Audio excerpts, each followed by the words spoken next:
Well, I was shocked. I really didn't know how to take it. When I first, I guess I was being, looked for by the light horse. I didn't understand why. So I got hold of Rufus Scott, which is the national counsel. That's what was going on. He didn't know. I sat down and talked with him, and we kind of went, what could it be? And first thing that came up was the casino up there in Broken Arrow. But we didn't talk much about that. So I asked him to call the light horse and tell him I'm home, come by. And so they came by and we served me with them papers. And it was mainly the election and the citizenship, but it also had my name on there. And I had to contact the lawyer, see what it was about, and they said they're trying to disenroll you, and off what the grounds was just basically because I'm Kialegee, and as Miko is Kialegee too as well, and they just kind of looked at it as a bully tactic. So I just they asked if I wanted a representation. I tell them no. I know there's a similar case with Top Larko and Nathan Anderson, so I just said, well, if that's in the Supreme Court, that's where mine will probably end up. So, here, it's been, since the election's over, it's been dismissed. And the Attorney General dismissed it, saying there was no immediate action to be taken because of the election results, so.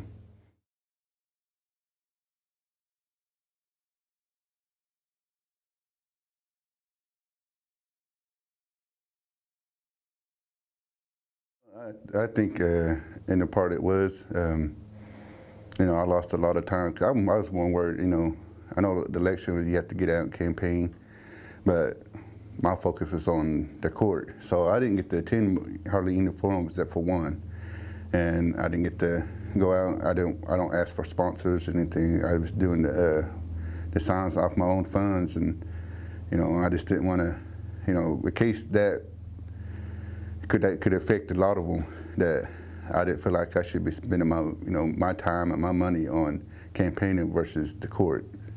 So it took a toll on me, but I accepted it, and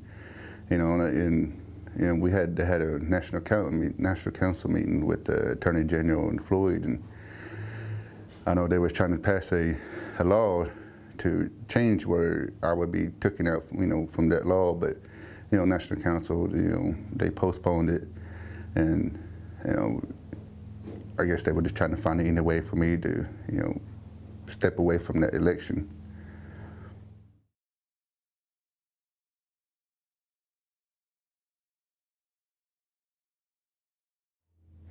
Well, it's been a few years ago. I went and visited a Assistant Secretary of the Department of Interior, and we sat and talked about it. We ran down with I attended it with my lawyer, but we he wanted a brief history with Kialegee and Creek Nation, and it goes back, and he pretty much saying it's a tribal issue. So in other words, we need to sit down and talk and go over things, because no matter how anybody looking at it, one of us, or all four of us, are going to have to change our constitution to either separate or join together. Well, right now we're one. Just like ours, you have to be Creek to be Kialegee. So it's somebody it's going to take one of us to change our constitution to do that.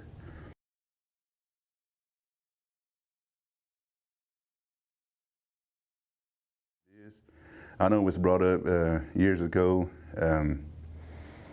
I think it wasn't enough numbers in Kialegee, and now we're up to almost 850, and it's really going to be up to the members' choice to decide if, when it comes down to it, if you're going to be Kialegee or you're going to be Creek Nation.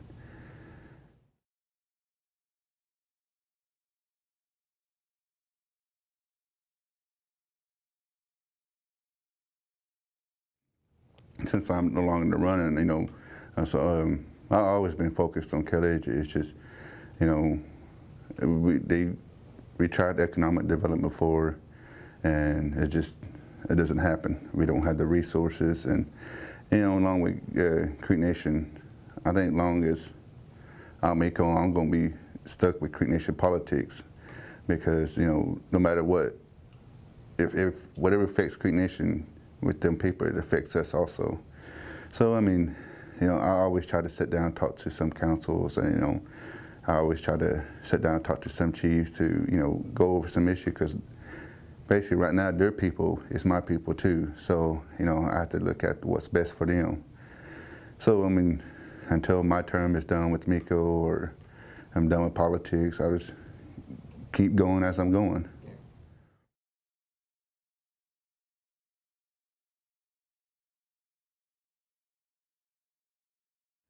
I still respect Creek Nation as it is.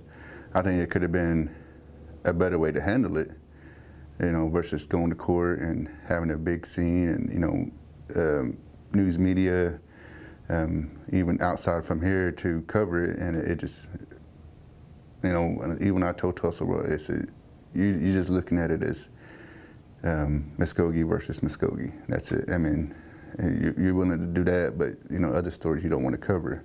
And it just makes us like all we do is argue with each other. So I ain't gonna hold no grudges against it. And I told her within that meeting with the National Council, I told them it's really up to the people. So I would accept it regardless what happens. So I mean, like I said, it could have been handled better, more civilized with us, but it wasn't. So I mean, it's over with, and it's gonna continue going.